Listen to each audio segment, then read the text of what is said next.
This happened 2 years ago. I went shopping at a large mall that is fairly close to where I live. I had been there many times before, so I was mostly familiar with it. It was the weekend, and there were many other people there. I parked in a parking garage and spent several hours shopping. After I was done, I started to head out of the mall. By this time, it was probably around 4 or 5 p.m. Things were much quieter now, but there were still a decent number of people around. When I left the mall to go back to my car, I remembered I had parked on the 4th level. When I got to my vehicle, which was parked against one end, there weren't as many cars around as before. But then I noticed something strange on my car. As I walked closer, I realized that there were multiple photographs taped to it. Some were on the windshield, and others were on the side windows. In total, there were probably 10 photographs. I was very confused and had no idea who would have done this. Then I looked at the pictures. Most of them were of me, and they were taken that same day while I was shopping at the mall. Many of the pictures seemed to be taken from a distance, but some were zoomed in quite a bit. One was taken just feet away from me, and the person had clearly been walking directly behind me. It sent a shiver down my spine. I quickly took all the pictures off my car and looked around the parking garage. Suddenly, I felt paranoid that I was being watched. I didn't see anyone, but there were many places where someone could hide. I got inside my car and locked the doors. As I started looking at the pictures again, I felt extremely creeped out. I thought back to my time in the mall, trying to remember if I had seen anything strange, but I really couldn't.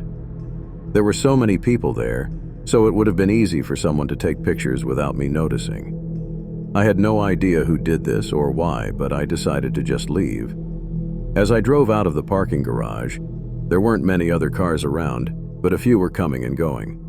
While I was going down to the ground level, a car showed up behind me. After leaving the garage, I drove down a road near the mall and got onto a ramp to the highway. I noticed the car behind me was following really closely, and that made me suspicious. Maybe it was the person who took the photos, but I also thought I might just be paranoid. On the highway, there were a lot of cars because it was a major road, but I kept an eye on the SUV behind me. I continued driving on the highway for about 10 minutes before I was supposed to get off at an exit close to my city. Nothing changed while I was on the highway, but when I took the exit, I noticed that the car behind me did too. That's when I got really nervous. They had to be following me, so it seemed like someone was stalking me. I looked in my mirror but couldn't see who was driving. I didn't have a good view. Now that I was off the highway, I was less than 5 minutes from my house, but I knew I couldn't go there. I decided to drive to the police station. I wasn't sure where the nearest one was, so I put the address into my phone to get directions. The station wasn't too far away, and the car behind me followed all the way up until the street before the police station, where it stopped. I drove there, parked, and went inside with all the pictures to report what happened. I gave a description of the car, but I didn't get the license plate and couldn't tell the exact model. I felt stupid for not taking better notes. After that, not much could be done, so I went home. I was paranoid for the next few days, thinking this person somehow knew where I lived, but I wasn't bothered again. I even went back to that mall a couple of weeks later, and nothing happened. To this day, I don't know how to explain it. Maybe it was someone's idea of an elaborate joke. I just hope nothing like this ever happens again. When I was 8 years old, I had a friend named Max. We were good friends from school, and we'd often hang out at each other's houses. One Friday night, I was invited to sleep over at his place. Max's family had a pretty normal house in a typical neighborhood. The living room was in the front, the kitchen was in the back, and the bedrooms were upstairs. After school, I went over to Max's house with my sleeping bag, toothbrush, and a few other things. My mom was going to pick me up the next morning. That evening, I remember having pizza with Max and his family. Afterward, we just hung out. For some reason, we decided to sleep in the living room instead of going upstairs. Maybe it was because the TV was there, or because there was more space. We laid out our sleeping bags on the floor in the living room. When it got late, Max's parents and sister went to bed upstairs, leaving the two of us in the living room. Max got tired quickly and fell asleep soon after. I wasn't as sleepy though. I laid down, got under my covers, and closed my eyes, but I just couldn't fall asleep. I didn't have a phone back then, so I was really bored. I kept looking around the dark living room, trying to sleep, but it wasn't working. I'd say about 30 minutes to an hour passed. It was completely dark and silent in the house. Out of nowhere, I heard the garage door open. The door that led from the garage into the pantry near the dining room. I was startled because I couldn't figure out who it could be. I thought maybe it was Max's dad, but I had seen everyone go to bed. The living room was separate from the kitchen and dining area, so I couldn't see the door from where I was. I would have to walk around a corner and into the kitchen to see anything. After the door opened, I heard faint footsteps, but then it went quiet again. I started to feel nervous, wondering if it was an intruder. I expected whoever it was to come through the kitchen and either head to the living room or upstairs, which meant they'd pass by me. I laid completely still in my sleeping bag, not making a sound, but I kept watching the corner, expecting to see someone. But nothing happened. I didn't hear or see anything else for what felt like a long time, maybe 10 or 15 minutes. Finally, I decided to wake Max up. I tapped his shoulder until he woke up, and I told him I heard the garage door open. He asked if I was joking, and when I said no, he seemed to wake up fully. We whispered about it for a bit and then decided to go check it out. I was really nervous, but Max and I got up and walked toward the kitchen. Just before we reached the entrance to the kitchen, we heard the garage door again. As we looked around the corner, we saw the door closing and someone walking out of it. We couldn't get a good look at the person, but we knew someone had been there. Max ran to the garage door and locked it, then rushed back to the living room, saying he was going to wake up his parents. I waited while Max went upstairs and returned with his parents. Max's dad went into the garage to check things out while we explained to his mom what had happened. A few minutes later, Max's dad came back, saying whoever it was had left. He even checked the backyard but didn't see anyone. Everyone went back to bed after that. Max fell asleep again quickly, but I couldn't. I stayed awake for at least another 30 minutes, feeling uneasy.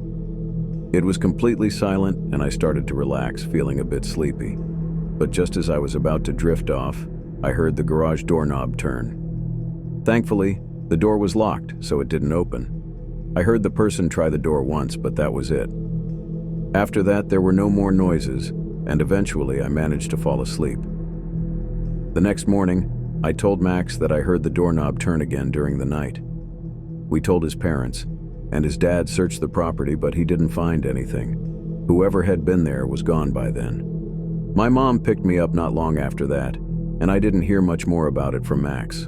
I slept over at his house a few more times, but nothing like that ever happened again. I have a really strange story to share. It happened a few months ago when my wife and I were getting ready to go to a wedding. We were just guests, but I needed to visit a tailor for my suit. I didn't know which tailor to go to, but my wife mentioned one that her family had been using for years. That sounded good to me, so the next evening after work I decided to stop by. That day, I worked late, which happens sometimes. It was around 8 p.m. I put the tailor's address into my phone and followed the directions. When I arrived, I found myself in the parking lot of an old, rundown mall. There were hardly any other cars around, and at first I thought I must have made a mistake. But then I checked the map again, and it showed that the tailor was inside the mall. I started to think about how I would tease my wife about sending me to this abandoned-looking place. It said the tailor was open, so I got out of my car and walked inside. As soon as I entered, I felt something was off. The mall was about 90% abandoned. Most of the lights were off, and there were many closed stores. Some were completely empty, while others still had their signs up and a few items inside. Unsurprisingly, there wasn't a single person in sight. I wondered if I was even allowed to be there. I began walking down the hallways, looking for the tailor shop. As I walked, I passed a clothing store that looked like it had been closed for about a year. I could see some messy merchandise inside, but the door was propped open. I thought maybe they were in the process of clearing it out. Just as I was passing by, I noticed a man inside the store. He was wearing jeans and a hooded sweatshirt. He glanced over at me and then quickly turned and ran out of sight. I thought it was odd, but I didn't really care and kept walking. I turned down another mostly abandoned hallway. Finally, at the end of this hall, I saw a sign lit up that said Taylor. I walked over, and to my surprise, the shop was open. I couldn't believe it. I went inside, got my measurements, and was there for about 10 to 15 minutes. After that, it was time to walk back through the quiet mall to leave. As I walked down the first hallway and turned into the next one, I was in the main hallway leading out to the parking lot.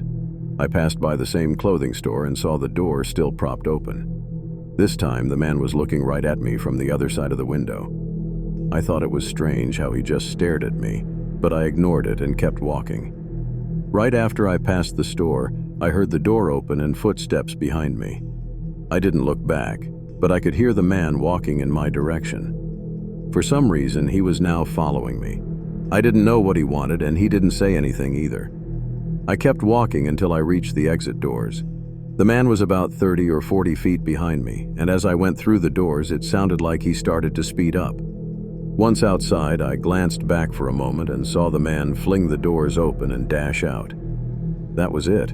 I started sprinting to my car. As I ran, I heard him running after me too. I was going as fast as I could, and luckily, I have decent speed. When I reached my car, I stopped, fumbled for my keys, and hit the unlock button repeatedly. I quickly opened the door, got inside, and slammed it shut. I locked the door just as the man reached my car and tried to open my door. I was already starting my engine when he punched the window twice. Thankfully, it didn't break. I drove off as fast as I could and called the police once I was on the road. I reported what happened, feeling very confused about what had just occurred. When I got home, I told my wife everything. Looking back, I really don't know why that man chased me. I guess he might have been trying to rob me or steal something from the abandoned store. Ever since that day, I've joked with my wife about how she sent me to an abandoned mall to get robbed. I went back to the mall for the Taylor again, but I went much earlier in the day and everything was fine. However, that night remains one of the scariest moments of my life. 2 months ago, I was home alone in the apartment I share with my friend Tommy. I don't remember exactly what he was doing, but I think he was out with some friends. The apartment has 3 bedrooms. Tommy and I each have our own rooms, and the 3rd bedroom is my office and gaming room. I spend most of my time in that room, and since I pay the rent, I get to use the extra space. It was a normal Friday night, and I was in my gaming room playing Call of Duty Warzone with some friends. After a while, I left the room to use the bathroom and get some water. When I came out of the bathroom, I noticed that my bedroom light was on, which seemed strange because I was sure I had turned it off earlier. I thought I was just imagining things and probably forgot to turn it off, so I didn't bother going in to check. I didn't want to get kicked out of the game for being away too long, so I hurried back to my desk and continued playing. I played for about another hour when I heard a loud crash in the apartment. It sounded like something big had fallen. At first, I thought maybe it was my cats since they sometimes run around at night and knock things over. But when I opened the door and looked into the living room, I saw that all the lights in the apartment were on, except for my bedroom light. My heart started racing because I knew something wasn't right. I could only think of 2 possibilities. Either Tommy had come home without me noticing or someone else was in the apartment. But Tommy never goes into my room without asking, so I quickly ruled that out. My anxiety shot up, and I started to panic. I have a gun in my closet, so I knew if I could just get to it, I would feel safer. I stood there for a moment, trying to figure out what to do. If there was someone in my room, I had no idea what they were capable of. My mind was racing, and all I could think about was getting to my gun as fast as possible. As I got closer to my bedroom door, my adrenaline was through the roof.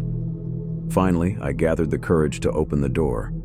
I looked around quickly but saw no one. I ran straight to my closet, grabbed my gun, and checked under the bed and around the room. No one was there, but then I noticed that the window was open slightly, about an inch. That's when it hit me. Someone had broken into the apartment and escaped through my window. I quickly checked all the other windows and doors to make sure everything was locked. Then, I called Tommy to tell him what happened. I was hoping it was some kind of prank, but it wasn't. Tommy was just as freaked out as I was, and he rushed home immediately. While I waited for him, I searched the whole apartment to make sure no one else was hiding. I checked every closet, every room, and every possible hiding spot. There was no one, which made me feel a bit better, but it was still hard to sleep that night. I kept asking myself why someone would break in and what they were after. It's been 2 months since then, and I still can't stop thinking about it.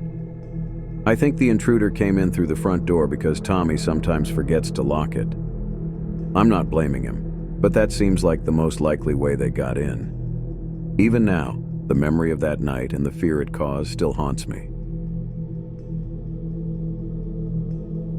I remember one time when I went to a sleepover with some friends when I was really young. I think it was one of the kids' birthdays, but I can't remember who all was there. I only knew maybe 3 of the kids out of the 7 or 8 who were at the sleepover. What I really remember is that we all went to sleep in the kids' bedroom, which must have been pretty big to fit us all. We had sleeping bags and were sleeping on the floor. I fell asleep around the same time as everyone else. Later that night, I woke up feeling really confused and groggy because I wasn't waking up in my house. I remembered I was at the sleepover, and it was still the middle of the night. I looked around the mostly dark room, and the only light came from the window, which didn't have any blinds. That's when I noticed that another kid was up. I can't remember his name. I didn't know him well, but he was standing at the window. Then I saw a man outside on the other side of the window, which was really strange. The man looked like he was talking to the kid at the window. I had so many questions. Who was this man?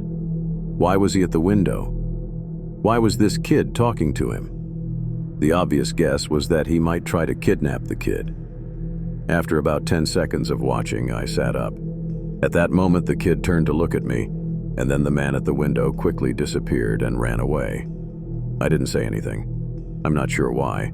Maybe I was too confused or just speechless. The kid then walked back to his sleeping bag and seemed to go back to sleep. I turned over and tried to sleep myself, and eventually, I did. I didn't hear or see anything else strange for the rest of the night. When everyone woke up the next morning, we all went to the living room and kitchen for breakfast. That's when I saw the kid and asked him who was at the window. Surprisingly, he completely denied it. He said he didn't remember going to the window or anything. I told him what happened, but he claimed I must have been dreaming. I was so confused because I knew I wasn't dreaming, but I didn't say anything else about it for the rest of the time. A few months later, I saw the same kid again at another birthday party for a kid we both knew. I brought it up again, and this time, he didn't deny it. He told me that he had woken up that night and saw the man at the window. The man waved him over, and he thought the guy might have been a family member of one of the kids. So he opened the window, and the man told him to go around and unlock the front door. That's when he saw me, and the man ran away. He said he just went back to bed after that. He admitted that he denied it because he thought he would get in trouble or something. I'm not really sure why, but I'm really glad he didn't listen to the man and unlock the door. And I'm really glad I woke up when I did.